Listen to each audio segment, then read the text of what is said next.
Your legacy, like your master's, was one of death and destruction. Hello there, and welcome to my channel. Would you like to tell us where we can find you and stuff? Yeah. Hi, my name's Mark. Mark the CaNERDian, I guess, is what I go by online.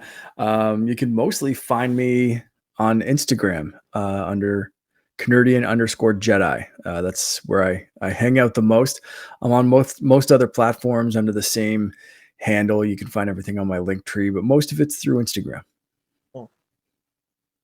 And to ask probably the most used question, what got you into Star Wars? Man, my aunt got me into Star Wars when I was, I'm gonna say like 8, 10 years old, maybe something like that. Yeah, probably around 10.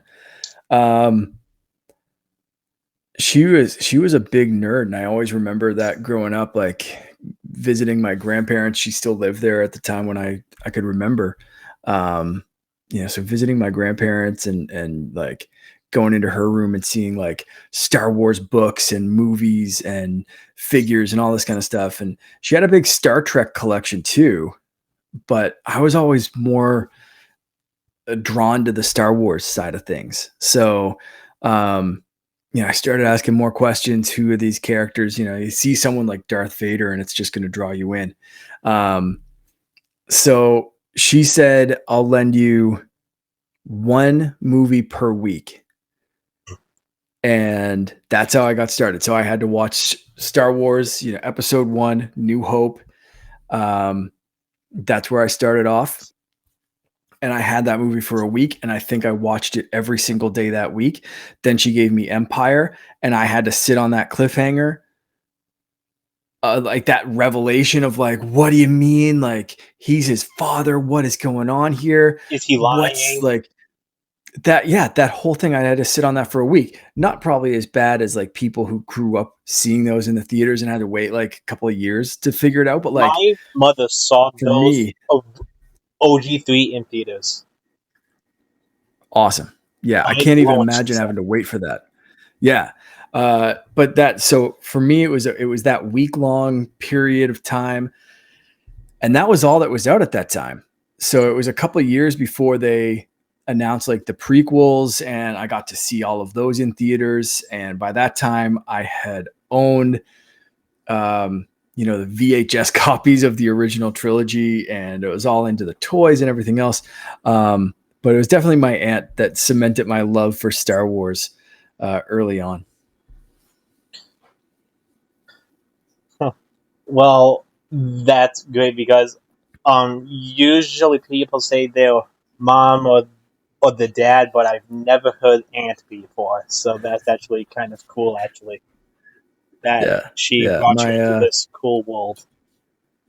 My parents had, they'd seen those movies obviously. And, um, yeah, it was always around. Like I remember having like Star Wars toothbrushes and stuff at home and like seeing different things, but like they were never, I guess, never big enough fans to be like, you need to sit down and watch this. Where my aunt was just like, yeah, you're old enough, you're watching these. So, yeah, 100% props to my aunt.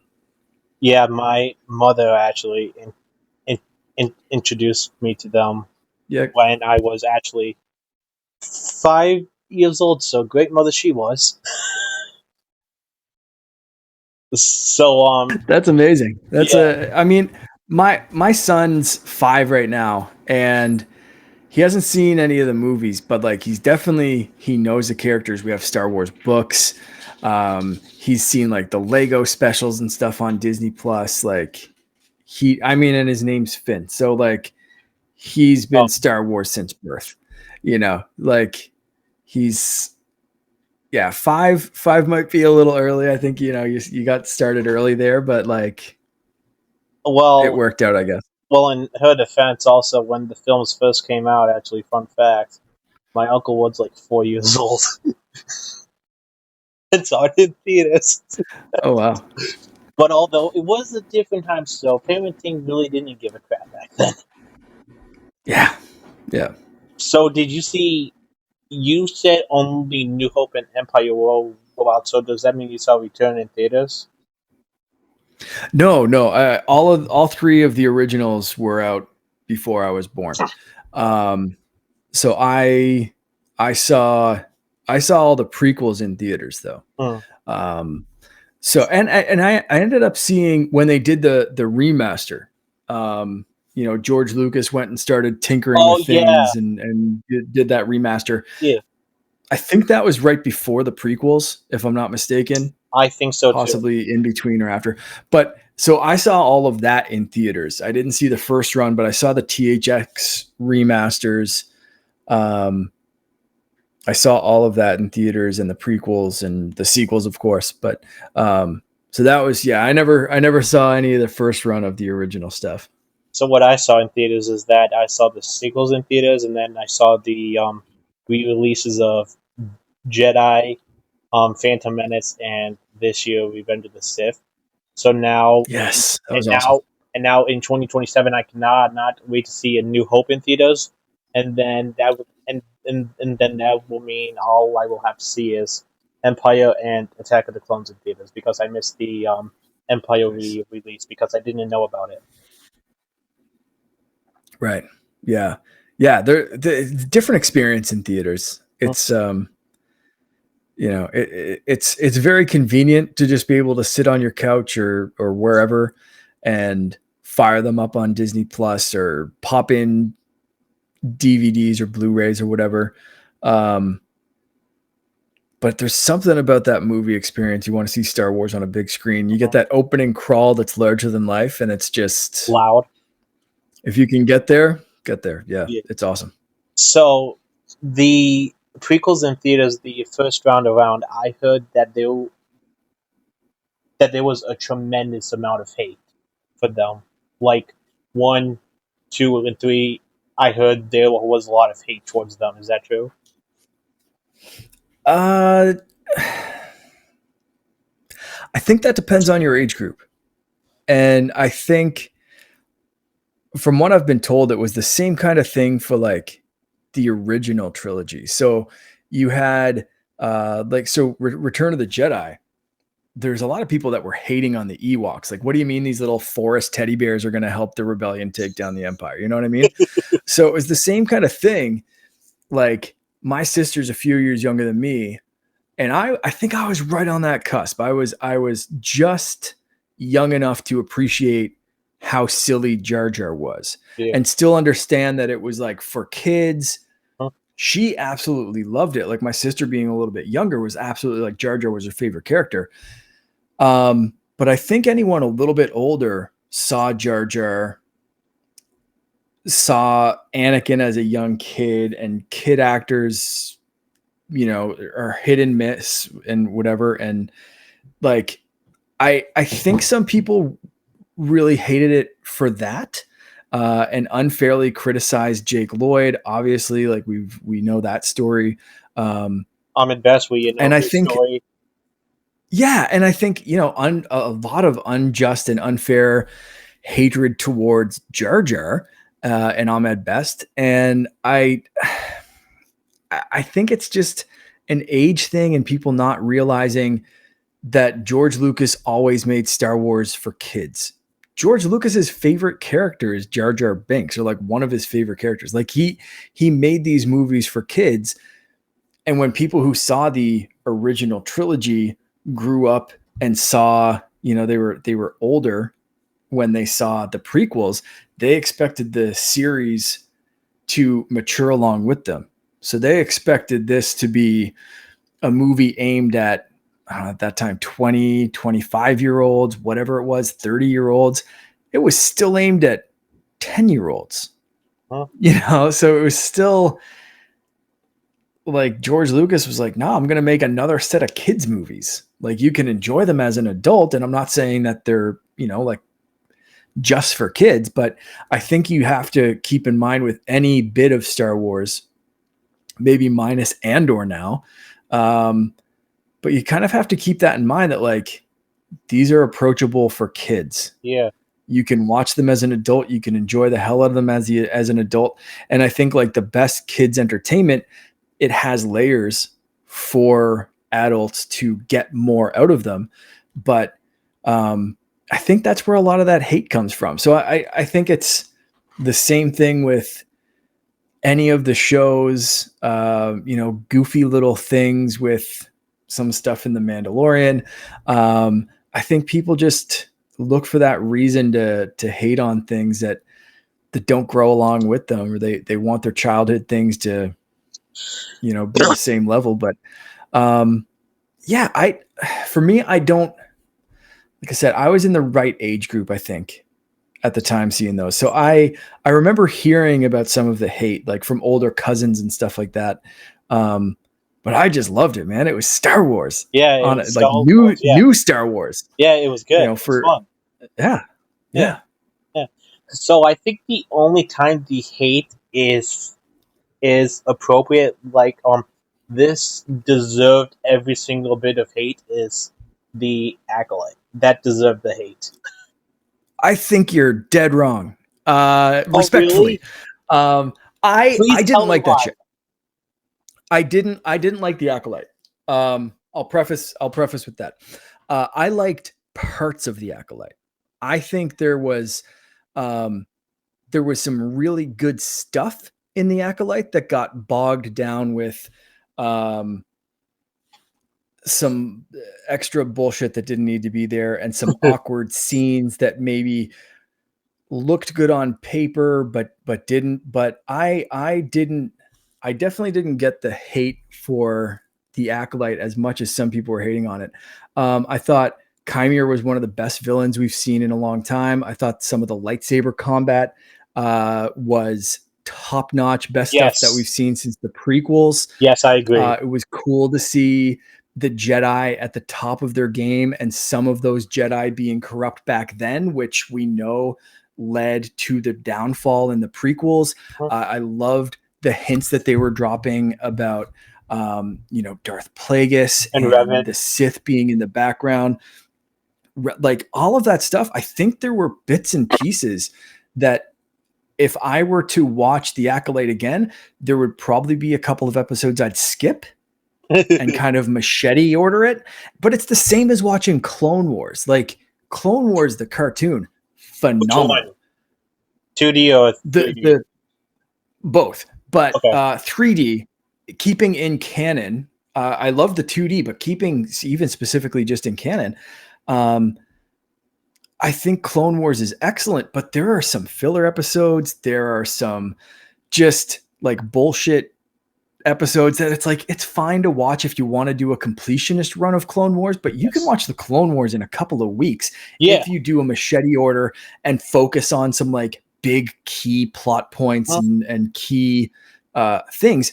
And I think if you do the same thing with the Acolyte, you can skip past some of the bullshit and just get to some of the best lore and world building about the beginning of the end of the Jedi and planting the seeds for the Sith to corrupt and get in there. I think it's one of those shows. Did you ever watch Parks and Recreation? If I did, then I do not remember. Okay. For anyone listening or watching who's watched Parks and Recreation, the first season of Parks is horrendous. It's hard to get through. It is not good at all. There's a little bit in there that you can watch, but it's like when you're doing a watch of Parks and Recreation, don't judge it on the first season. And I think so many comedies and like sitcoms do that, where it's very rare for people to understand the characters, or, they kind of figure it out as they go along. Parks and Recreation, they were going to get rid of Andy, who was played by Chris Pratt, ended up being one of the funniest characters in the whole show. He was written at first as like a bit part, and they kept on like, oh no, maybe we'll stick him around in this. And then the second season, he's full on character. Like even like the main character, Amy Poehler's character, was like annoying in the first season. She ended up just being endearing and sweet and earnest through most of the show. And I think it's the same with this. Like, I think a season 2 of The Acolyte, or even like another stab at like just Chimere. Like maybe don't call it the Acolyte, just like shove that aside and give him his own series or miniseries or something like that. I agree. He was shit good. that I still want to see. Yeah. He was good though. I agree with that.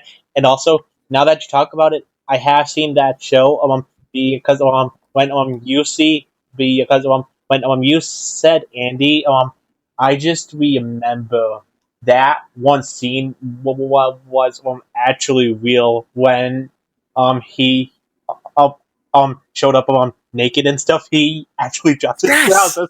He actually dropped his trousers and got in trouble for it. Yeah. He actually One did. of the it's so he was so funny in that show, and they ad-libbed and made up a lot, and he just did random things. Yeah, great show. And I think, if they judged it just on the first season, it would have been canceled. Yeah, 100%. So I think I didn't like the Acolyte by the end of it. It was like, why? They could have had that as maybe 4 episodes. What do they do? 6 or 8 or something like that. I'd cut a lot of that. I'd refocus it a lot. But I don't know if it deserves all of the hate. And I think people were a little overly harsh on it. Just because the showrunner seemed a little obnoxious. Oh yeah. Now, because we on the topic of the Acolyte real quick, I saw this on your Instagram page, and I'm going to see if you remember what is your least favorite song.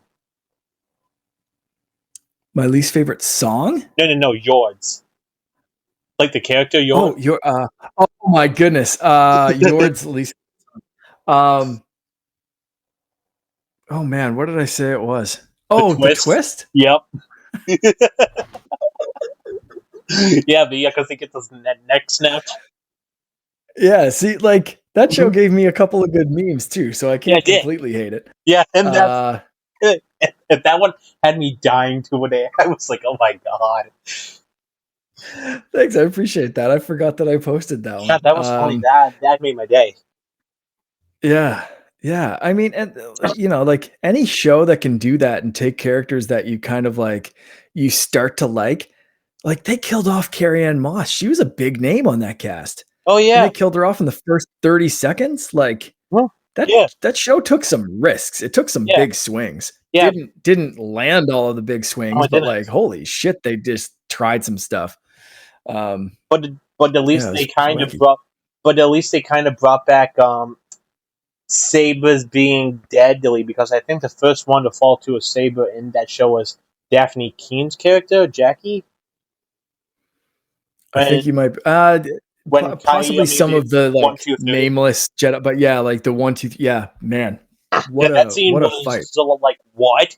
And that fight, though, I agree. That's the only part of the show I like, is the fight scenes. It's not the sequel slow type of shit, because 8 and 9 sucked. Yep. Comparative lightsaber combat, 100%. I get what they did in 8 and 9 to a point, and I understand the practical reason that they did it that way, because of how they were doing the special effects, which sucked in comparison to stuff like 2 and 3. But this bringing it back like that, being able to have that fast lightsaber combat with practical on-set lighting was, again, something really cool and really well done. Yeah. So, did you? Because you said the only Star Wars your son has seen was the Lego stuff. Did you show him Skeleton Crew, because that was mostly for kids? I didn't show him Skeleton Crew yet.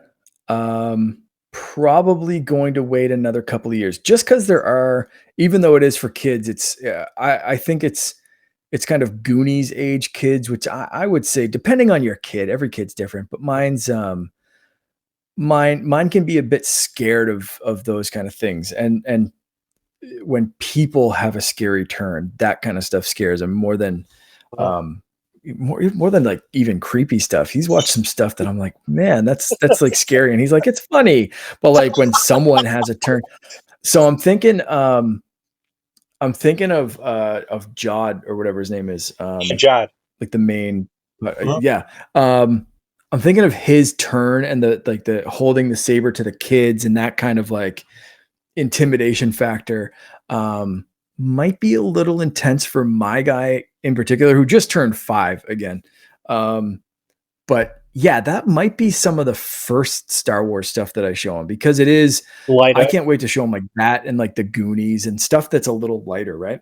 And then slowly ease him into some more mature stuff. But yeah, if I'm going to introduce him to Star Wars, that could be a really good one. And then gauge how he likes that and show him the Goonies, which is another one of my non-Star Wars favorite movies. Yeah. So a few more Star Wars questions, and then we can move to Marvel and stuff, because I know you like that stuff. But and I forgot what I was gonna say. Crap. What was your like out of the Disney era? What's your favorite thing they've done? Mandalorian. Easy. Yep. Which season Easy. though? Which season though? Hard to beat season 2. Luke coming in. That made me cry. They really hit a stride in season 2. And when that came out, I mean, when The Mandalorian came out in general, my son was, I can't remember if he was just born or almost, but like season 2, I had him there. So technically he has watched Star Wars. He was just too young to remember, because he was there watching it with me. So when like Luke came out, and I remember like holding him and just being like, I didn't want Din to give him up to Luke, because it was just like, that's your kid, that's your baby, like you can't. So I got this tattoo of Din and Grogu for my son and I, and because like he's always just been my little buddy, and I saw so much of Din learning how to be a father through the course of all the Mandalorian seasons, and them grow as a family, and so many parallels to, this is my first kid. Sometimes you just don't know what the hell you're doing. A lot of times you don't know what the hell you're doing. Most of the time, always, like never. If it's your first kid, then people say that's a test run, and then your second kid, they know what they are doing because they've pieced it together with their first kid. Yeah, so I'm gonna nail it with the cat that we just got. That's a cat, no second kid on the way, but right, but that's a cat. But like it's for my cat's name is Ray. So I have Finn and Ray. Hopefully they don't fall in love and kiss. He loves the cat. We'll see how it goes. You were named in them well then. Yeah. But yeah, man, growing like having Finn grow up and watching that with The Mandalorian, always just kind of really hit home with me. And I've always loved Mandalorians. Like Boba Fett was such an iconic, cool design, and seeing more Mandalorian stuff in Clone Wars and then getting it live action and getting such a cool gunslinger Western kind of vibe with The Mandalorian. Such a great show. So I'm going to say probably season 2 as my top favorite. If I need to pick like a specific season, that's probably it. But for me, I will say my favorite Star Wars thing is from Disney. It's kind of hard, but if I have to go show wise, I am gonna go, if it's live action, I've got to go with Ahsoka. Ooh, great answer. But if it's animated, I've got to go with Bad Batch. Bad Batch was so good too. Holy, yeah, Tech's death scarred people. dude, I couldn't believe that stuck. I was like, they got to bring him back. He's gonna have something that they like did something, or there was some way to. No, Nope, he it stuck. he It didn't. stuck. It stuck. Yeah, Stuck. man, But what a show. yeah. What? So I know because on your videos you have lightsabers, right? Yeah, I just got a new one. And you have the exposed Vader one, right? I do. Yeah, I won that in a contest. Fun fact for you: and- that saber was originally from Theory Sabers. oh, interesting. Yeah, Mine was Brandon Wan, and who was it wasn't Theory Sabers that did Damien it. Saber, I think. I think it did. Damien. Yeah, I think your subscription said Damien Saber. it did. Yeah, it was Damien Sabers. So how do you like them? That exposed one is super cool. That's my first and only was it Xenopixel or whatever it is? Yeah. The fancy LED blade that can do all the effects and shit. Pixel. That one's super cool. That one's really, really cool. Just for the aesthetics of it, but it sucks for spinning. So lightsabers are all about, for me, from my experience, getting a lightsaber is all about what you want to do with it. So that one looks badass. If you're going to do some like cool poses and have a video and show off the blade effects, or even bring it around a con, but you're just going to be kind of like standing and posing and like showing it off, that exposed brick Vader saber or Xenopixel, awesome. Really, really cool. Most of my sabers are like this one. This is my newest one I got a couple of days ago from Saber X. They're a company here in Canada. So I got this one. I had no idea I was getting. It was a blind box. But this is just a regular, what's it called? Like the RGB. Yeah. Red, green, blue. Standard baselit saber.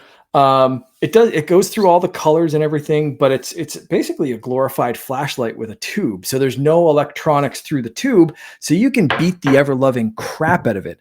So I like these ones. Again, the Vader saber has that cutout where the exposed crystal is. It has like the Vader's kind of grips and stuff, and it's very angular. This thing glides in my hand, so I can do tricks and spins and that kind of stuff and not really worry about it. That Vader one straight up cuts my hand, man. It is obnoxious. Oh, you think that like for trying tricks, for trying like tricks and spins and stuff. Crazy. I also have two Disney sabers. One that I built myself in the like Savi's workshop. So do I, but it's in my closet. I don't think you can see it. I think the camera's too blurred, but mine's right behind me. And Gunji's lightsaber replica is just below that. Oh my god, I loved his lightsaber. They need to make a Pro-On NeoPixel version of that. Oh man, there's a company that's doing an actual wooden Gunji lightsaber replica, and it is way out of my price range. The Disney one is fine, but if you just want a display piece, but it's rubber, right? Like the wood, it's not actual wood. It's rubber painted to look like wood. But I love it. I love it. That's my favorite lightsaber design of all time. Yeah, is Gunji's saber. Yeah. So I had to get that last time I was in Disney World.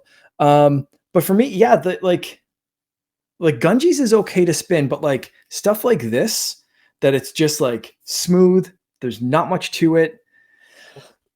Excuse me.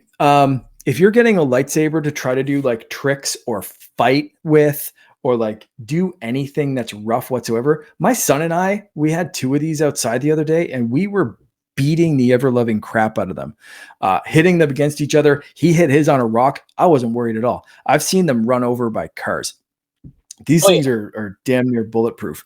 So it depends on what you want a saber for, but I will tell you, like that Vader one, aside from if I need something bright, again, like for a video where I'm just kind of posing and not doing much, or just a very bright flashlight. I don't use it. Or just a very bright flashlight. They're great for flashlights, man. I 100%. anytime we have a storm coming up, I charge all my lightsabers. That's the first thing I do is plug in every lightsaber in the house, make sure Disney ones have batteries. It's like someone brings out a phone flashlight or some shit, and you're like, nah, I've got that something better. away. Nah, I've got something Come better. on. Yeah. Yeah. But What's your favorite lightsaber? Actually, my favorite lightsaber of all time has to be Obi-Wan Kenobi's, but recently it had moved. But recently it has moved, and now my favorite lightsaber is Valen Skull's. Oh, that's a great one. I saw you have that, right? Yes, I have that from Theory Sabers. Yes, I do. It's actually right. Nice. Yeah. Oh, that's a great design. Xenopixel. Love it. And everything. Love it.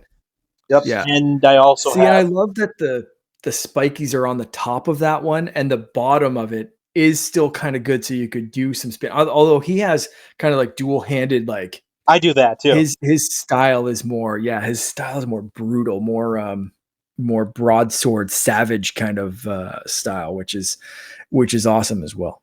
Yeah, but I also have my friend Ken Noe Gwyn the last of them year. I'm pretty sure you know him. Yeah. He got me at Ocala last year, Shinhadi Auto. That is so great. That is so amazing. Yeah. Holy. Yeah. So wow. What a guy. Yeah. So if I want a real quick buck, eBay. But I'm not gonna sell it. No, for sure. He would murder me. Youngling the Slayer right to the gut. Yeah, deservedly so. That's a pretty awesome gift, man. That's great. Yeah, it is. He's a good guy, man. Yeah. Do you have any autos or something? Not much. None from Star Wars, sadly. The cons that come around here are a little more low key. Oh, I do have Timothy Zahn's. I met him and did an interview with him a couple years ago. He was fantastic. And E.K. Johnson, I met and talked to her. She wrote the Ahsoka book. Yep. Fantastic conversation. Really cool for both to talk to both of them. So I have both books signed. Oh, wow. But actor wise, nothing really spectacular. So I'll stick with authors for now. I have those two. And I was just reading Heir to the Empire again this summer. Oh. And every time I open up that front cover, I see Timothy Zahn's signature. And I'm like, that was a cool time. Yeah, I would love to meet them both one day. Absolutely would love to meet them both one day. Yeah, for sure. Yeah. Now, to the other topic of Marvel, what did you think of Fantastic Four: First Steps? I thought it was the second best movie I saw this summer. I loved it. And my wife and I have argued this several times because she thinks that was the best movie of the summer. I think it was Superman. But it was good. After the Marvel topic, we'll talk a little bit of DC. I can promise you that. And just after you just said that, now I want to. Okay, I'm game.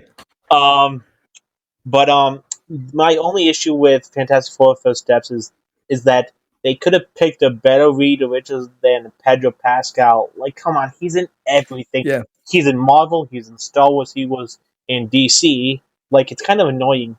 Like, somebody could have done better than him. Yeah, they had the fan casting in Doctor Doom Multiverse of Madness, and I thought he could do good given a little bit more. Doctor Doom in the Multiverse of Madness, you mean Doctor Strange? Doctor Strange, yes. So where did I say Doctor Doom? Yeah, I got Doom on the mind. I was reading some stuff about the new movie. Oh, so was I. Speaking of Doom, before we started recording, yeah. Speaking of Doom, so Doctor Strange. So I thought they nailed the fan casting there. I thought Jim from The Office was a good casting choice. Yeah. So I had some problems. There are a few actors that have nailed being interesting to watch them think. And I don't think Pedro Pascal is one of those actors. Yeah, no. The ones that pop in my mind. So think of movies like what's Robert Langdon. What's his face? Tom Hanks. Yes. In what are those movies called? Toy Story? The no. Hold on. It'll come to me in a second, or I'll look it up. But like Inferno and what's the other one called there? There's like a few of them. Angels and Demons, Da Vinci Code, that kind of stuff. So Tom Hanks in the Da Vinci Code, Angels and Demons, and to a lesser extent Inferno. Super interesting to watch him think. You can watch his brain work, and he's playing a really, really intelligent guy really, really well. Same thing with Nick Cage in the National Treasure movies. Yes. Fun to watch him think. You believe that this guy's the smartest guy in the room, and watching him figure something out and watching his brain work. I don't know if that's how they shoot it or how good of an actor he is, but there's something very, very satisfying about watching them think and watching them figure something out. And I'm not quite sure Pedro Pascal pulled that off as well or as interestingly as they did. I'm not sure I even believed he was smarter than Tony Stark. No. Because Robert Downey Jr. also played someone who it was really fun watching him figure something out. And freaking even Oppenheimer? In something like Oppenheimer? Yeah. Or even stick with the MCU. Yeah. Like even stick with the MCU and in the Iron Man movies, you watch him figure something out in a cave. And he's seeing this stuff before you are. In the second movie, when he's figuring out the arc reactor stuff and he's making a new element and he's seeing his dad's Stark Expo stuff, like you see him figuring this stuff out in real time, and I don't know, there's something about it that just makes him interesting to watch. And there were times in this when I was like, you might have nailed it actually saying he's in too much. I may have seen him in too many other things that I'm just like, it broke me thinking like, it's Pedro Pascal. Is he interesting to watch him think? But I was taken out of it at that point. So aside from that, I thought it was a very enjoyable movie. Oh my gosh, so did I. Like the cast nailed it. Yeah. I love the CGI. I finally love Galactus not being a cloud, and yes. and I will be on this hill until the day I die. This film was better than the piece of shit 2015 version we got. I liked that one for what it was at the time. But now that we've had more serious comic book movies and they kind of know what they're doing a bit more, 100%. Yeah, I think this was great. And a fantastic update, pardon the pun. Yeah, I thought it was really good. I can't wait to see what they're doing next. And, seeing Doctor Doom, seeing the Fantastic Four back, seeing X-Men returning characters, and just, it's fun. Doomsday is going to play. Doomsday and Secret Wars is going to play with everybody's emotions. Oh, yeah. Because that end credit scene for Fantastic Four was like they hinted at Doom. Yeah. Yeah. And apparently that was Robert Downey Jr. Like they didn't show his face. They didn't show anything. But like apparently he was actually on set. So the end credit scene for Fantastic Four and Thunderbolts were both directed by the Russos on the Doomsday set. Cool. On the Doomsday set. Shit. Okay. Wow. All right. So the real deal. Oh, wow. I didn't know that. That's awesome. Yeah, but I thought to myself, why put RDJ in a scene where you don't even show his face? Like, hello, you could just... That's what I thought too. Like, put a cloak over a freaking mannequin Literally have any single person there. It's like, oh, craft services guy, you're not doing anything right now. Get over here, put on a cloak, hold a mask. You got this. Yeah, Pretend you're talking to a waste kid. RDJ's time? But if it was filmed on the Doomsday set, I'm wondering if that's part of a bigger scene that we'll see more of. I wonder if they just cut it off there and then the camera shifts and we're going to actually see that scene play out. So similar to Thunderbolts? No, similar to Captain America, First Avenger, the end credit scene where he's doing the heavy bag and Nick Fury comes up to him. Like that scene was in Avengers. Yeah.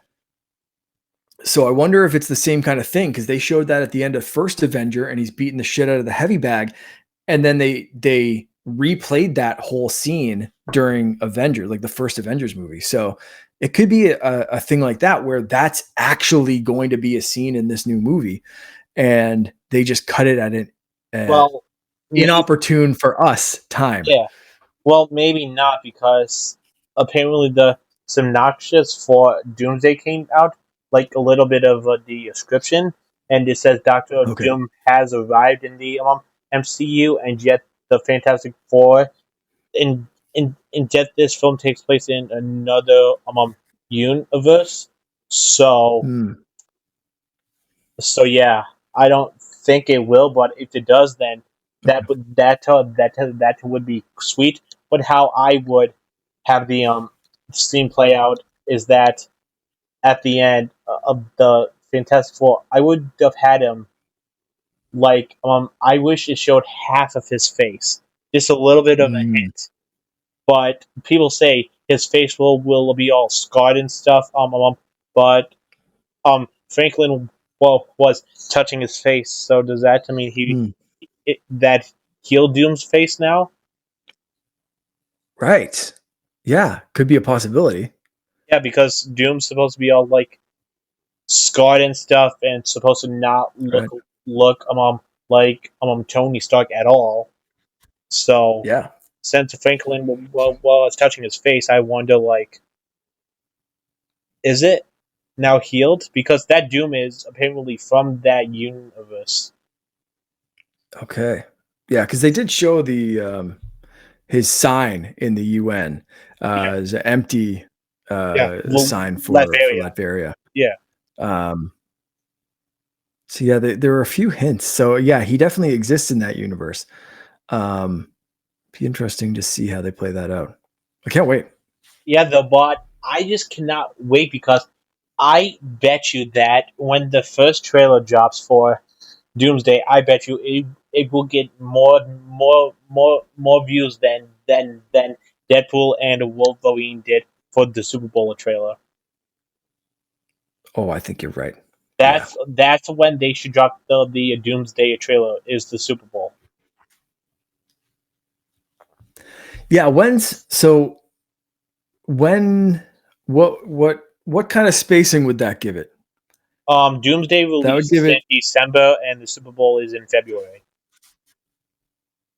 Oh yeah, that'd be a great time. Oh yeah, because first trailer for Deadpool and Wolverine dropped in February and the movie released in July. So. Oh yeah, that's a good call, man. You might nail this. Someone like save this clip right now. We're revisiting this in February. I promise you with this, absolutely nail that prediction. If I do, dude, I promise you with this, dude. I obviously this will be going on YouTube, of course. Duh. But if that does happen, I will replay this clip, and then have the Doomsday trailer in the background playing. Like with the view numbers on the bottom, just like I was right. I was right, bitches. I love that. Yeah, because I hope you are right. Anything in my life, so if that happens, I will be happy. That would be epic. Yeah, though. But And then in July, Spider-Man Brand New Day apparently re-releases, which I am happy that they are bringing back practical swinging again. Yes. Yeah. And that Can't suit is wait. dope. Oh yeah. No Way Yeah. Home ending suit. Yeah. Such a great suit. I like the idea of a broke ass Peter Parker. Me too. It's comic accurate. A street level comic accurate. You could see him like Peter Parker up to this point. He's been so involved in the Avengers, so high tech, so protege of Tony Stark, and I love what they did. I love that take on the character, but I could never picture that character interacting with like Daredevil in any kind of meaningful way Oh Lord, no. before this. But now that he's broke, he's building his own suit. He's more street level. He's like, nobody knows who he is. So he's not off with the Avengers and stuff. Yeah, I absolutely get why Punisher is in this. I'm hoping Daredevil's in this. I'm hoping it's more like street level grounded. I know they're saying like Ruffalo's back in this one. So I'm Maybe. guessing. But this will set up Doomsday 100% because originally Doomsday was supposed to release in May and then Spider-Man Brand New Day in July, but then it got switched and now Spider-Man Brand New Day is releasing it again. So people say that towards the end of this film, we will start to see the multiverse starting to come down. Cool. Yeah, and also what I like too is that at the end of No Way Home, they hinted that all three Spider-Man might reunite again. So hopefully in Doomsday or Secret Wars it happens. Because Yes. No Way Home was the best week of my life because I screamed for Toby. I was there the opening day. The whole theater was a pack. I screamed for Toby. I screamed for Andrew. I cried when May died. I screamed when all three were swinging together. That final spell to make everybody forget Peter Parker with that music. My whole theater cried. Yeah. Dude, what an emotional gut punch of a movie, especially coming after Endgame. Like, yeah. Oh, man. Yeah. So intense. So much happening. But like the return of the original Toby and Andrew, like that so good. That so good. That hit my heart. That made me happy for a while. Yeah. And when Andrew caught MJ and you could just see he didn't have to say anything. It just, Gwen, are you okay? And like in his head. Just holy, you watch that. He is such a good actor. You watched every single moment of that on his face without him saying a word. You can see tears in his eyes too. Yeah. Because all he sees is now Gwen watch that movie again. Yeah. Yeah. Oh man. You're making me want to watch that movie. I just watched it a few months ago with CaNERDian on a watch party. Oh, cool. Yeah. Yeah, though. Well, technically, people do know who Spider-Man is, so he could have been off with the Avengers, but they just don't know who Spider-Man, right, under the mask is, but they know who Spider-Man is. So he's still part of the team. Right. Yeah. I think they are. It looks like they're going a little bit more street level, though. Yeah, I truly hope so. I truly hope it's no multiverse bull crap until the end. Yeah. Until the end. Yeah, that'd be cool. Yeah. Cool way to do it.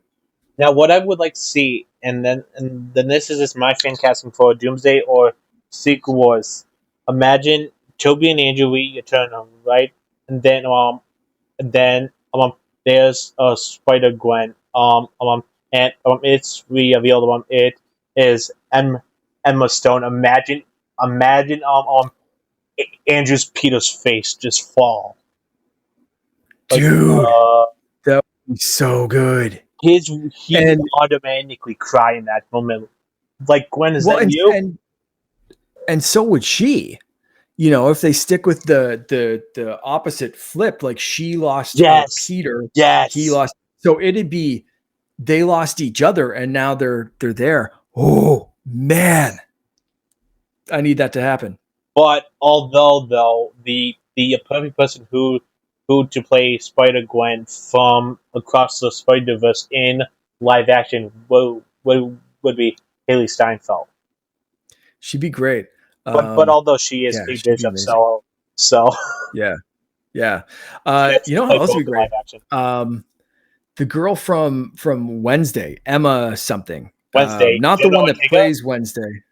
No, not Jenna, not the one that plays Wednesday. Her best friend on the Haven't show, seen like the Wednesday. werewolf Haven't chick. seen Wednesday. I'll need to watch it though. Yeah, she looks the part. I think she'd be really good. But everybody's speculating though who will what's her name? Who's casting Spider-Man Brand New Day? People are speculating she'll either play Gwen or she'll play Toby and Kirsten's daughter. May. Mayday. Who's that girl who was just casted? Who her character's history? The one from Stranger Things? Yes. What's her name? I can't remember. She plays Mayday, and she's already in the. She's already in the same universe. And Sadie Sink? Yes. And yet, if she's in that universe already, and yet her parents are in the original universe, how'd she get over here? There's no way to do I it. wonder if maybe she'll just show up at the end. That might be that incursion kind of moment that you're talking about, as they start to do that multiverse kind of stuff. And she's like, hey, my parents are in trouble. We need your help. If she plays Mayday, though, I pray to God she has a suit just so like her father. Yeah. That raised webbing and stuff. Yeah, like he just kind of like Toby swinging with his daughter. Perfect. But yeah, though, I hope though, imagine though, when people start to transfer over because of the incursions. Imagine people when they are transferring over. Just imagine Toby and his daughter swinging in their world and it shows it at the sunset moment and then the next they are swinging in the MCU in daylight. That'd be sick. Yeah. Going from sunset to daylight. That'd be awesome. Yeah. Though, I was hoping in No Way Home though for a final swing scene of them in their separate universe. I would kill to see the sunset one again. Yeah, same. With the older Absolutely. Toby. Yeah, me too. So yeah, I hopefully revisit those characters, and in that way would be perfect. It'd be amazing too. Yeah. What did you think of the Thunderbolts though? That film was funny. I thought Thunderbolts was excellent. Yeah, that was such a underperformed. Holy man, what a great character study, and funnier than I expected, more heart than I expected. Saving the day with a hug was a little unexpected for sure, but unless Thor was in that movie, who's gonna go up against Sentry toe-to-toe physically? None of the Thunderbolts were. They were gonna get absolutely slapped, so they had to come up with something. But holy, I thought that was great. Yeah, but one of the funniest scenes was because I saw that film opening day and my theater was laughing. Is when they were all in that dude's limo and he was pedal to the metal and it was only going 55. Come on, dear. Go on. There you go. It's meant to speed up a little bit. It had nothing left. I thought that was amazing. Yeah. And then Bucky coming in to save the day, and then he takes them out too, and it's what is happening in this movie? Yeah, I know. But his Yeah, arm, dude, I love that. but his arm in the dishwasher was so funny. So good.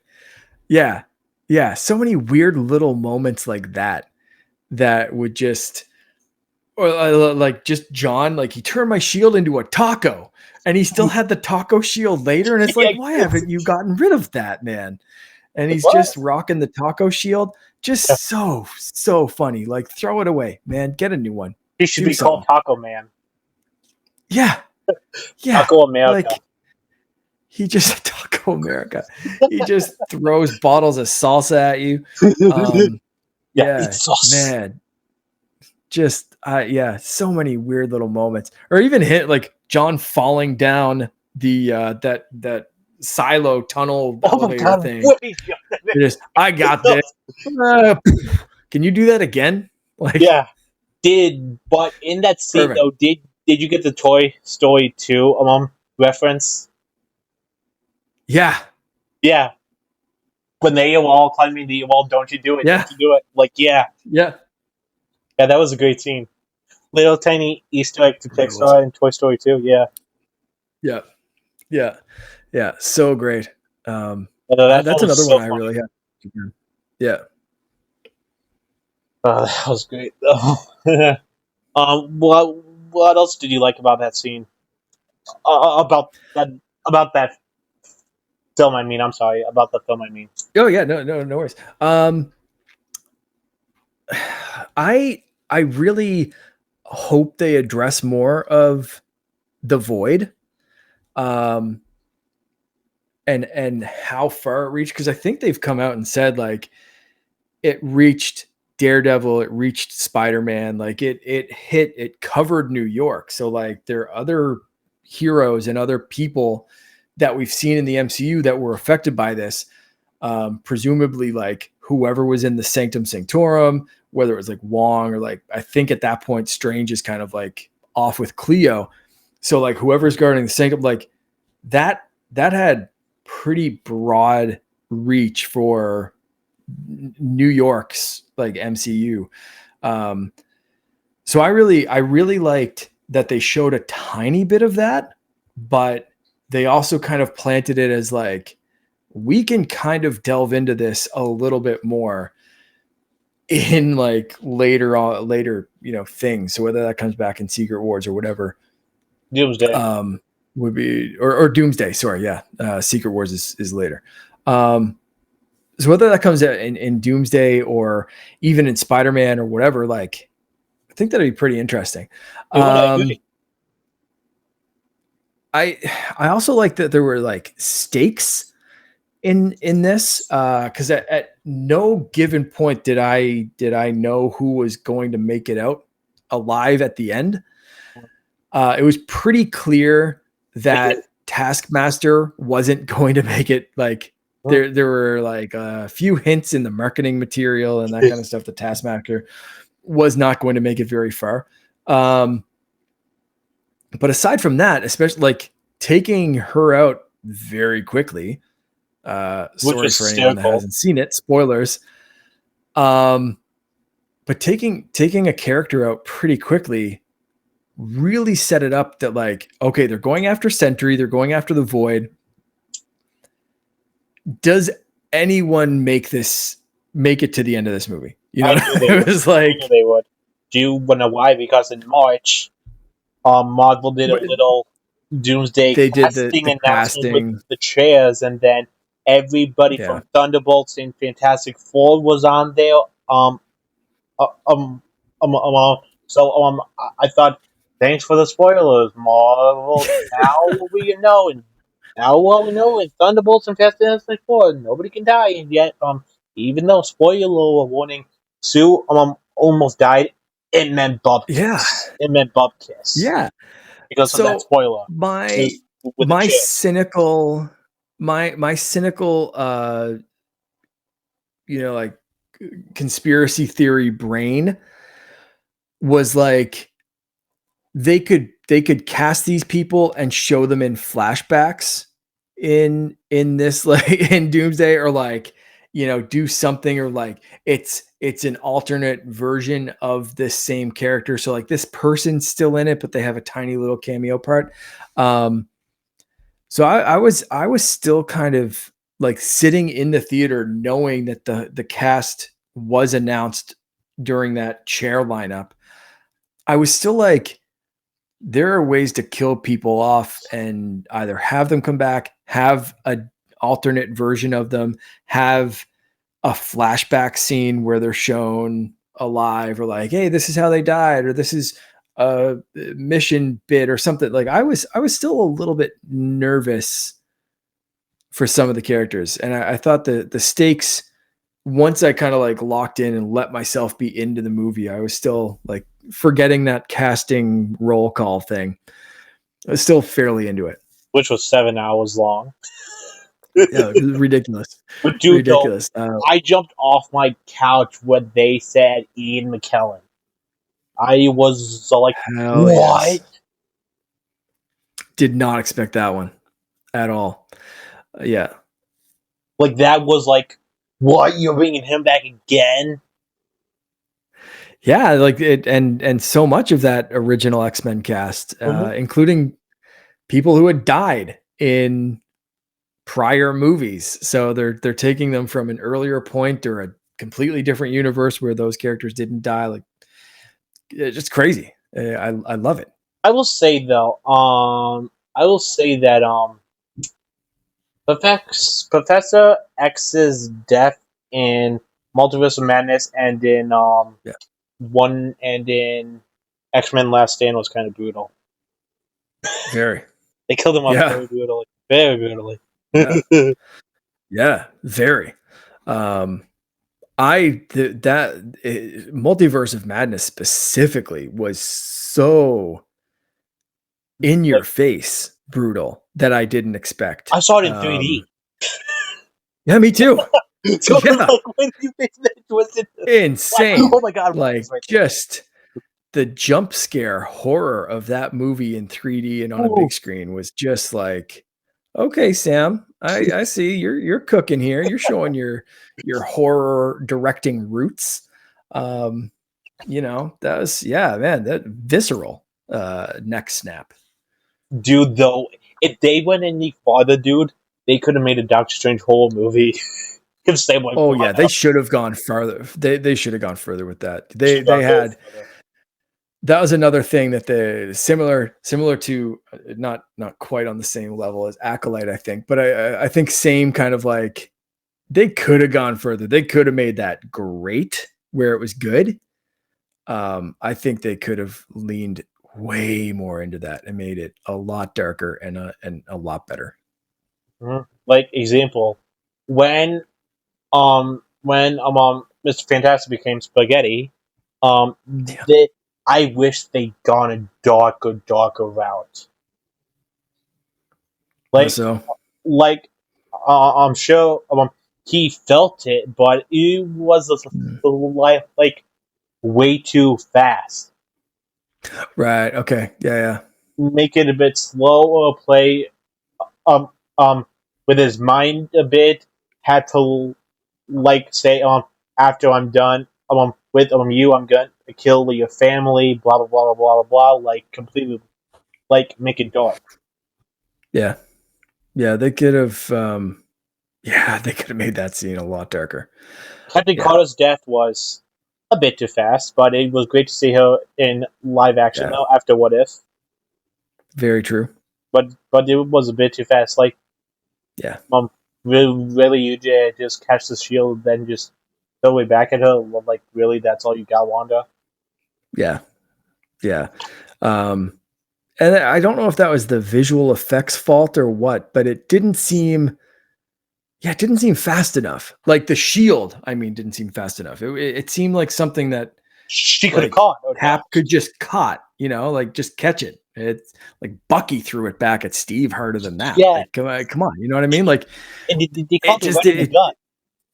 Yeah, right. Like it didn't seem like I think that was a fail on the visual effects department more than anything else. Because I think, like, if Wanda mind whipped that thing back at like Mach 6 or something, and there was just we didn't follow the shield. It was just straight blur. And then, you know, Peggy's standing there and just bisected with this, you know, faster than light, almost vibranium shield going through the space. Yeah, I think that would have been, I think it would have made more sense than like, dude, like we've seen Peggy in action. Yeah. We've seen this like Captain Carter in action, like catch Yeah. stuff and be just as good or better than Steve. Yeah. And that line, She was catching that. I can do that I can do with this all day. That line was definitely a reference, and the fact that I know how they could make her death a lot brutal if Wanda went for the head. Yeah. Yeah. Would have been so cool. Yeah. And absolutely. freaking oh, what's his name's death? Who's the one who can't talk? Black Bolt. Yes, his death was a little bit like, dude, like really, you could have made him go out so much cooler. Yeah, yeah, for sure.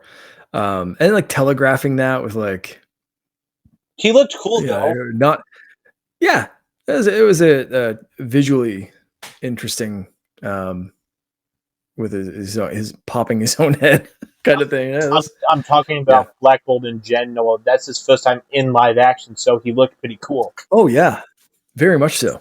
Yeah. Do you know who played him? Anson Mount, same guy that played him in the show.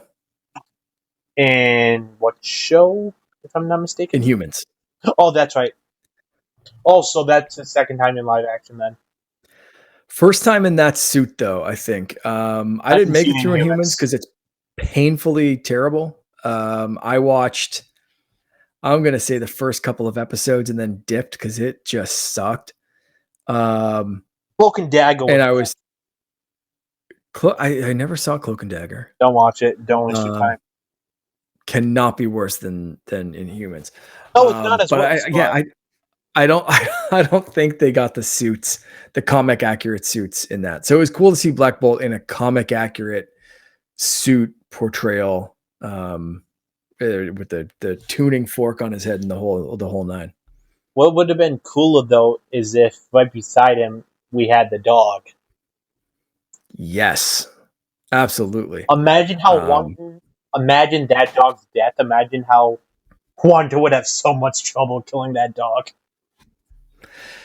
Yeah, or I mean, the dog's, has a teleportation power, so it could have just teleported out and tried to get backup, and by the time backup shows up, everyone's dead anyway, and Wanda's bounced. So, it could have been a way to do that and show the dog without killing the dog, because I think killing the dog would have played pretty poorly on audiences.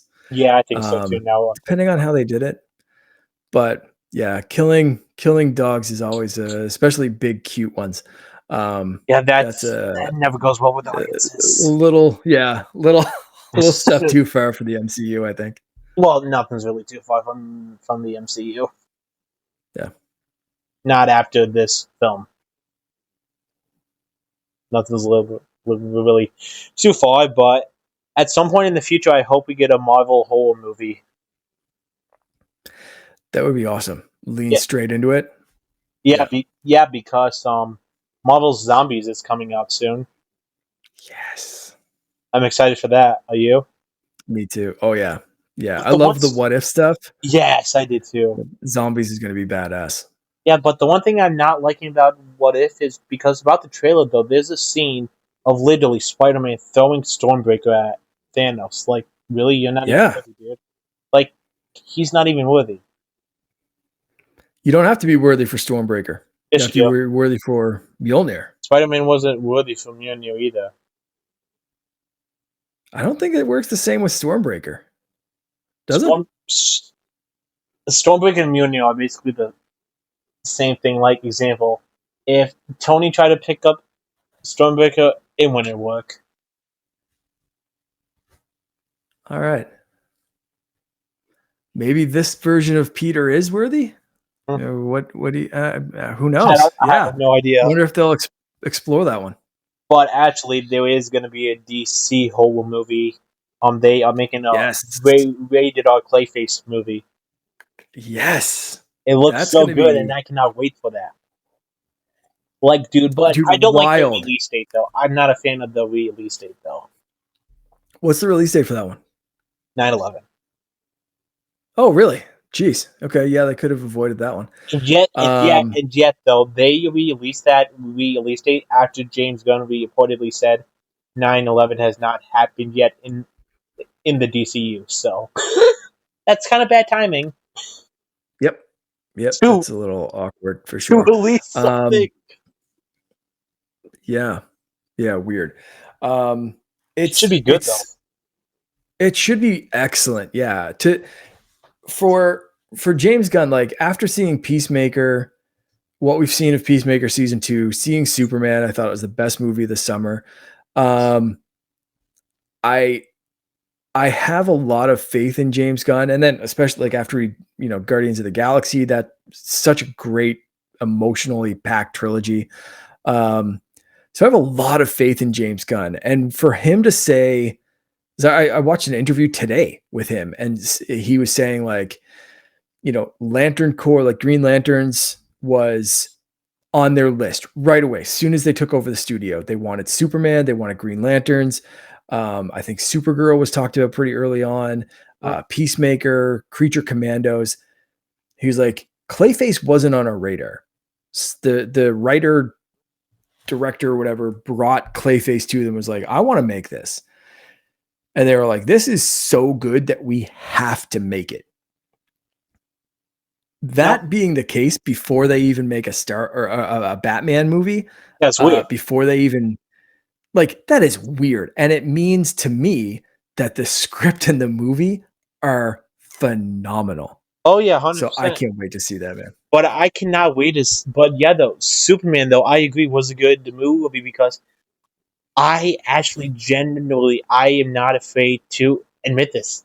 I saw it 3 times, and every single time I cried. That first flight scene with that music that had me tearing up. Him giving that him giving that speech to Lex touched my heart. Every time.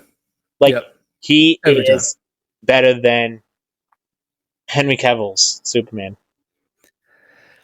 I saw someone. This is not mine. But I can't remember who said it. But this version of Superman rescues people like a firefighter, and Cavill's was more of a cop. There's nothing wrong with portraying Superman like a cop, and I understood what Zack Snyder was going for with his whole Snyderverse kind of gritty, darker take on all of these things. Yeah, but I think Superman. I wasn't a huge fan either. But Superman as a firefighter Boy Scout is so much more interesting and endearing. It's comic accurate.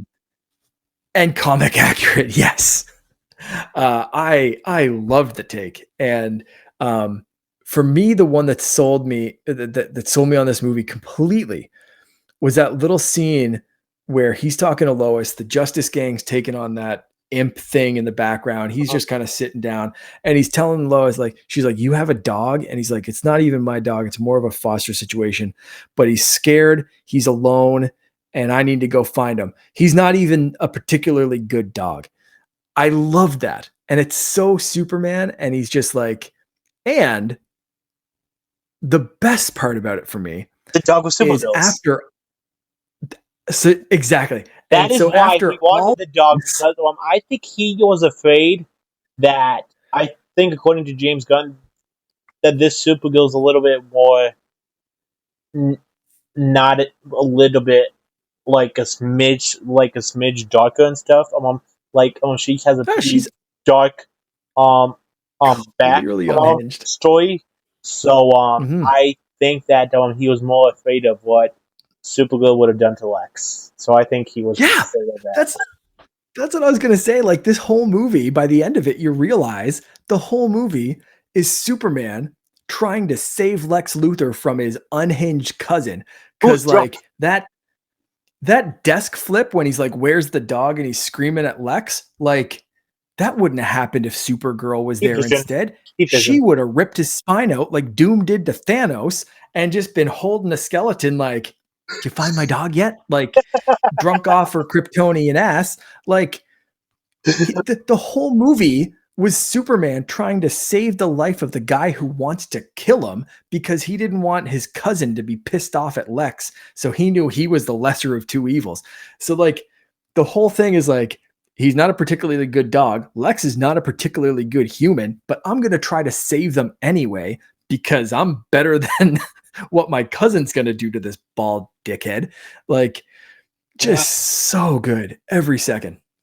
Oh yeah, and I think Nathan Fillion killed it as Guy Gardner, and I can now see him in Lanterns, because he said in Lanterns, I have dropped more F-bombs than I have in my entire career. I can't wait to see that. That's going to be just amazing.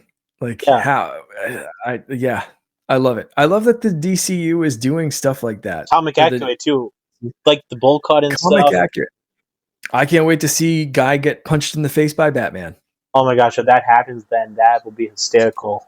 But speaking of Batman, people think that the Batman Part 2 is really the Batman and the Bold, so there is no Brave and the Bold. It's Robert Pattinson's Batman Part 2. That's a theory right now. I would love that. Because if you look at the Clayface set photos, you can see Robert Pattinson's Batman logo. So, yeah, I'd love that just because I thought Pattinson was a fantastic Batman. yes. There's nothing in his movie that couldn't be like, look what they did with Peacemaker. They changed Peacemaker. I don't know if you saw season 1 I did or not if you see the watched show a yet. scene. Okay, so there's a couple of things from Peacemaker season 1. And this isn't really spoilers. I've seen scenes online. It's fine. Go for it. Yeah, so for anyone watching that doesn't want any spoilers that aren't like, I mean, they're all over the place online, and it's in the recap for season 2. So there's a couple of scenes, and James Gunn has said like changing only a couple of minor scenes. Peacemaker season 1 fits in the DCU. It was originally part of like Snyderverse, and because at the end of season 1, the Justice League showed up. It's bye-bye. So you had they showed up. I saw online too late. Yeah, right. Like they showed up too late. It was Jason Momoa and Ezra Miller's Barry Allen. They had a little bit of dialogue, and there's like stand-ins for the other guys. And Peacemaker's like, you're too late, like you bunch of whatever. And anyway, they've retconned that. The very first bit of the recap of season starting off season 2. It's now the Justice Gang. They put the Justice Gang in.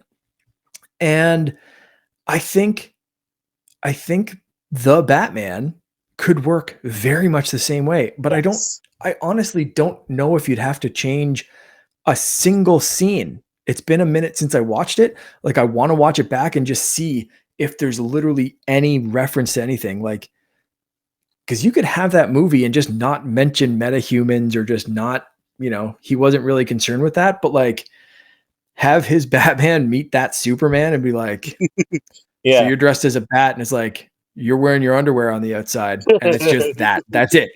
Like, yeah, like they could do that. I hope they do, because like that would also mean that we get another Batman, and it's going to be the Batman versus Batman. It's like, shit, man. I know we're comic book nerds, but like that still gets a little weird. Like, but James Gunn also said that Matt Reeves' Batman is in a different universe. That's why they did not, choose to like cancel it and stuff, because his Batman is in a different universe and stuff like that. So, yes, correct. Yeah, I still think they can make it work. I think so too. I truly do. Work. And Robert Pattinson said he'd love to be part of this. Yeah, he's like, you've got an actor. He's a great Batman, and he's willing to jump into the DCU with all of the goofiness from Superman and just be like Batman for that universe. Like, you've got an actor that's on board. He's loved. His movie was great. Just James do Gunn it. loves him. Just make it work. And Yeah. plus, also though, James Gunn said, "I want Matt Reeves for a film." Yeah. Right. Like, all the pieces are there. Just do it. Just make it work. Yeah, like it would be totally awesome. But I just Yeah. cannot wait for oh, what's it called? I just cannot wait for the next DCU film to come out is Supergirl, so I cannot wait to see what she does. Yeah. So far as Supergirl, she looked amazing. She's a good actress. She pulls it off. James Gunn said that's his favorite bit of casting Yeah, ever. yeah, he did. Was Casting, Millie as Supergirl. So, like, yeah, bring her on. She like, stole the scene in one short scene she was in. yeah, Like, bye, bitch. Like, yeah, I need to see more. Sign me up. yeah. Like his film is going to be amazing, and the fact that excuse me, and the fact that everything James Gunn is doing is because he's also a fan of these characters and these comic books and stuff, so he understands what us fans want. He's one of us. Yeah. Dude, did you Unlike, see the interview with the guy from that's directing Clayface that no, I've wrote not it? seen it. And he No, was like, Batman the animated series, Feats of Clay. He said that was a direct inspiration for this script, and that's what he was basing it. So, like, if you're a fan of Batman the animated series, we're in good. That's what he's basing it off of, and they're doing a body horror based on that 2-episode arc from the animated series. One of my favorite shows of all time. Yeah, no, they're fans over there. That's the thing, man. They're like James Gunn and all these guys are fans, and they know, like, like Zack they know Snyder. what they're doing. I don't like Zack Yeah, Snyder. But I will say yeah, this though: the fact that I bet you, if Kevin Conroy, God bless his soul, was still alive, I bet you somehow James Gunn would have a small role for him in something. He would oh, maybe be absolutely. a voice or live action, or maybe in the Clayface movie, he's just working for Bruce Wayne or something, and you get a few scenes of him working for Bruce Wayne or something, or maybe I know that this would kind of be a joke, of course, but it'd also be hysterical. Is if he was Alfred? That's what as you were saying this, I was like, man, it would have been cool. Like, if they did do the full recasting and we didn't go with Robert Pattinson, yeah, it would have been a neat little nod to make him Alfred, or even a flashback of, I don't know if James Gunn said he doesn't like the retreading origin story thing, but it would have been cool to have him as a flashback of Thomas Wayne as well. Yes, because I don't know. I think that could have worked. Yeah, because I don't know if you watch the CW Flash show, Yeah. or any stuff like that. But in Crisis on Infinite Earth, there's an actual live action of Kevin Conroy playing a broken Batman who killed Superman and stuff like that. But Yeah. he is like broken down, and that scene like was holy crap! Like he would be an amazing Batman Beyond Bruce Wayne type of thing. Yes, absolutely. Yeah, definitely gone too soon for that one. But Yeah, I will agree. He was a good actor. But if they can carry on his legacy of what they did with the animated series, I'm on board. Yeah, me too. Because I think it'd be awesome and stuff like that. Because I just cannot wait to see who they cast as the Flash. Because I think they could bring back Grant Gustin as the Flash because he was way better than Ezra Miller. Because let's be honest, the only reason most people watch the Flash film is because of Batman. Let's be honest. That's Absolutely. why That's the only reason I watched it. Me too. In theaters, opening day, only because of Batman. Yeah, 100%. I didn't care about the Flash movie whatsoever. I just wanted to see Michael the Keaton back 89 again? Batman. That's it. That's it. That's Yeah, Michael but I'm Keaton. still mad that they canceled the Batgirl film. Because Man. they were set photos of Michael Keaton standing next to Barbara Gordon as Batman and Batgirl. And Brendan That film Fraser has as a so much bad potential. guy. Yeah, Oh, straight up comic book would have been amazing if they do Batgirl in this film. Please, James Gunn, cast her as Batgirl. Give her her chance to yep, shine. yep, 100%. I don't know why they shelved it. Did I don't think they said why, did they? I think it ended up the public reason was like a tax write off or some BS. I think like Batgirl's completely just shelved. Yeah, Like, yeah, she's understandably wasted so. all of her It's a time. big breakout role. Yeah, Yeah, that could have been her big break. yeah, Like, it would have been awesome. And if we ever see her as Batgirl, then go James Gunn. oh yeah, yeah.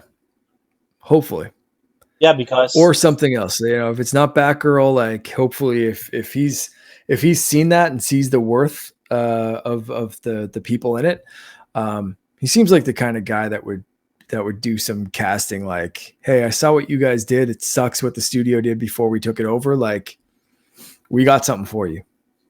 yeah. Because wait a second, James Gunn now owns the studio. Why can't he just release it himself? So James Gunn runs He's DC CEO. Studios, but doesn't own the stuff necessarily. That would still be Warner Brothers. So I think there's a disconnect there between Warner Brothers, and I think the Batman falls under Warner Brothers and not DC Films. So that's why there's a distinction that between what they're doing and what James is doing with DC stuff. So it's all very confusing and like, again, bureaucracy kind of like higher up studio bullshit. But there is a disconnect between Warner Brothers and DC, even though Warner Brothers owns DC, and apparently are now being potentially like hostile, taken over by Paramount. So Wait, who the what? hell knows what's going to happen? I did Yeah, not hear this. What Paramount's happened? Paramount, like the guys that own Paramount, apparently are working on putting together a bid to buy Warner Brothers and everything that they own, which would include DC Studios, any television, film studios, all that kind of stuff that Warner Brothers owns. Because Warner Brothers has been in trouble, and even though they made money with Superman, they are still they're still several $billion in debt. So if someone wants to, they could potentially, if they had enough money, they could buy Warner Brothers Studios. So there could be a potential semi-hostile takeover of Warner Brothers Studios by Paramount. Do you want to know why they are like really soon? in debt? Thank Zack Snyder. That is why. That's probably half of it. Yeah, I $34.63 billion in debt as of June 2025. Damn. I'm not seeing like the exact cause of it, but yeah, it's not great. And it has been going down. So at 2022 they had 48, and so now, like I said, the end of the summer, June 2025, the end of the quarter, they were down to 34 from 50, but they're chipping away at it slowly. So again, kind of leaving themselves open to that kind of takeover or something like that. So, well, Paramount Plus just said something about them wanting to make a live action COD film, which would be amazing if they did. Hell yeah. Wasn't Spielberg wanting to do something like that like a few years ago? Steven Spielberg making a Call of Duty movie? Something that could have been a meme or something that I'm like mistakenly remembering, but I thought there was something that I read a little while ago that like Spielberg was interested in doing Call of Duty or one of the like action games. I think it was Call of Duty. I could completely be talking out of my butt right now.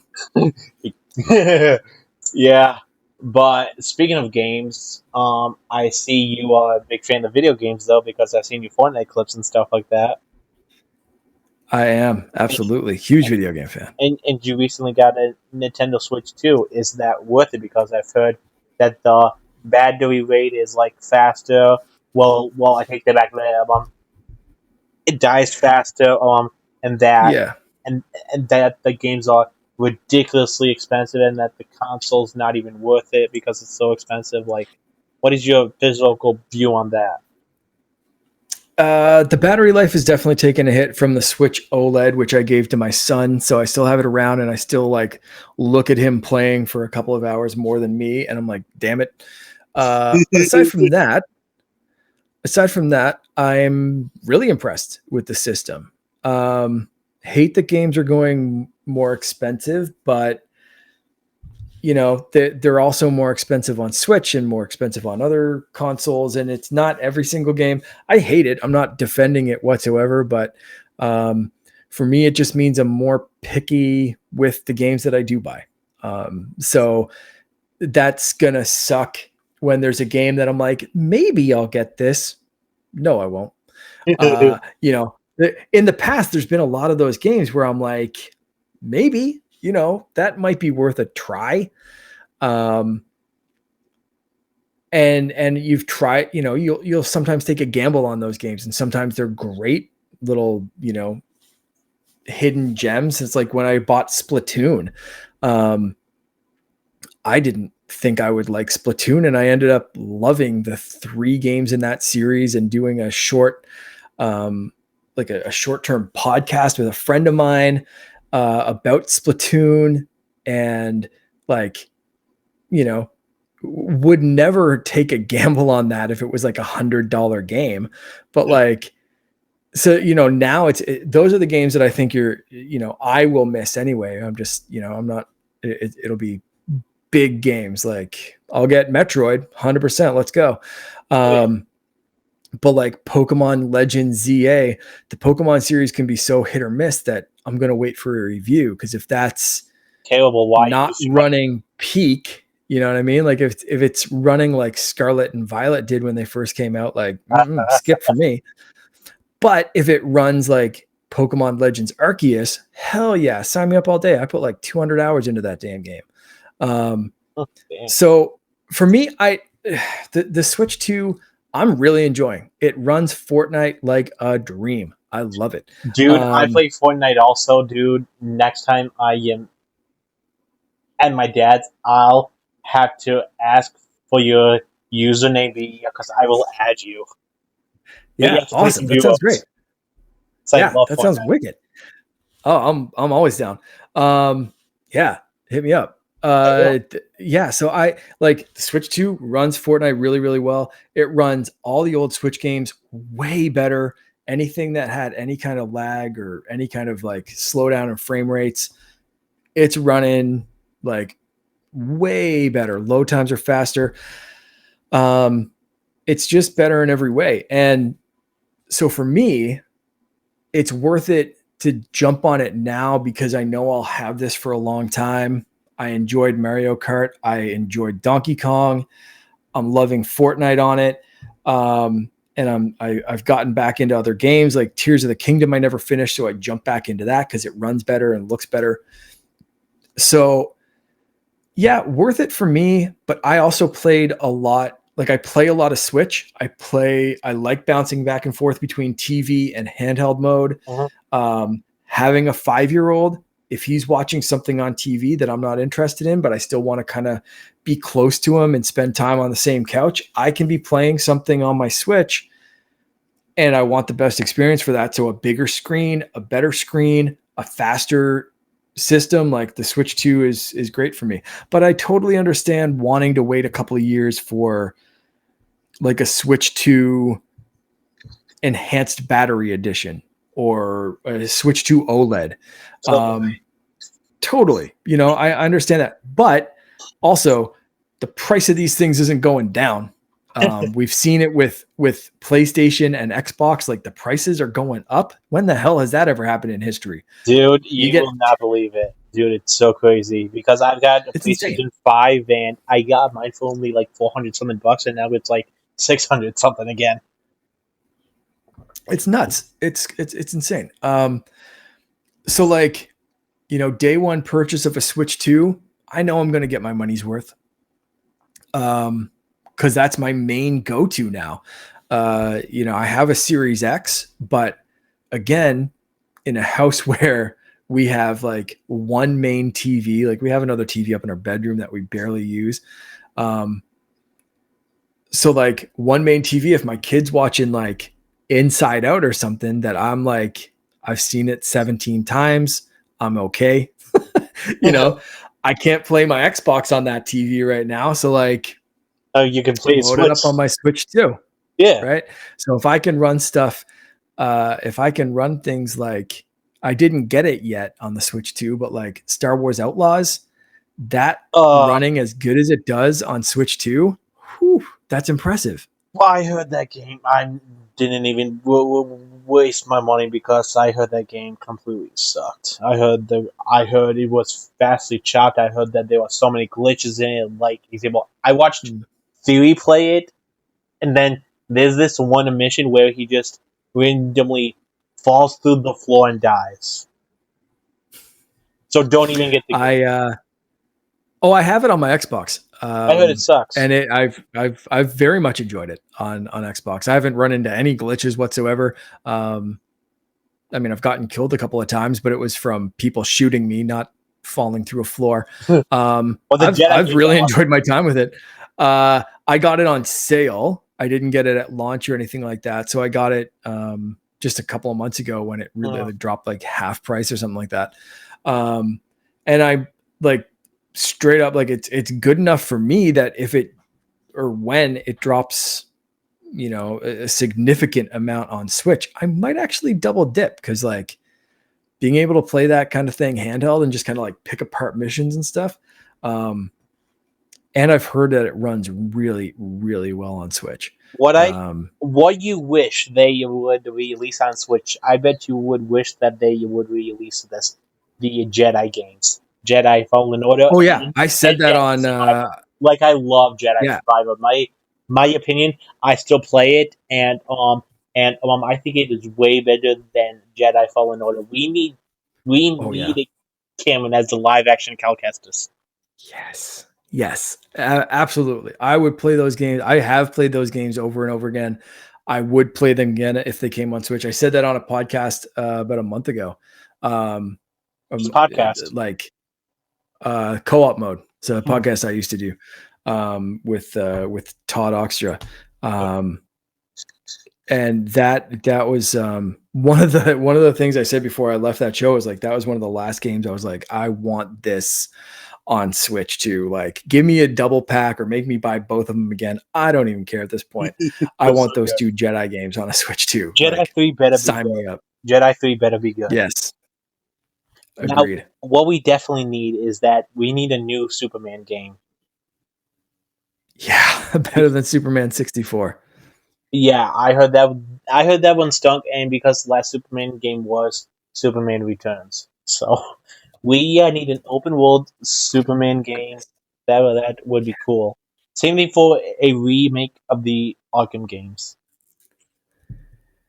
Yeah, so I have the Arkham games on Switch, and they do run better on Switch too. But the first two run really well. The second one is still like they need a visual patch for it because it runs really well, but it's just still not a pretty game because it's running the Switch 1 version of the game with the Switch 1 assets. But if they release like a visual patch for that game, like it's gonna run really well on Switch 2. But like or re-release it like 100%. Yeah. Now, do you have a YouTube channel of your own? No, not currently. So I just left the podcast network that I was in, so Secret Friends. I was with them for 6 years or so, and then decided to kind of leave podcasting and stuff for a little while. So right now I have been taking the summer off and not doing much. That's why at the start of the show I said like Instagram is kind of my main jam right now, because that's where I post my random things and like any little cosplays or video games or 3D prints that I'm working on. I might start up a YouTube channel. If I were to start up anything like this fall or next year or something, like it's going to be a YouTube channel. Cause like, yeah, I think that's like a fun place to be. But I don't have anything that I'm currently like actively using. So again, if I do start something, Instagram's going to be the place where I'll do any kind of announcement or like, hey, here's the link to this. Like, I think you should do a channel. I think you really should. I think you'd be great at it. Thanks, man. I appreciate that. Yeah, because actually, fun fact, you are actually my first, so I have nothing planned. I'm just winging it.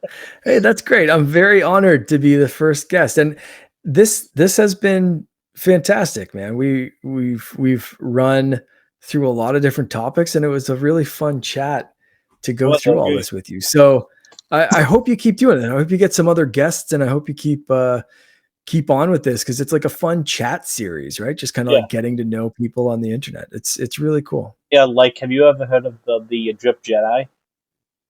Yeah, man. I love Moshe. He's awesome. He might be tomorrow. Okay. So that's great. Tell him I said hi. He was on my podcast a couple of times. I will definitely tell him you said hello. All right. 100%. I'll do that for you. Yeah. All right. Good. Yeah. So it is getting late. I have to go to bed, and I know you probably do too, because you are an hour ahead of me, so that means it's almost 11 o'clock for you. It is. Yeah. Thank you for coming on, and I will definitely try to have you on again and talk to you later.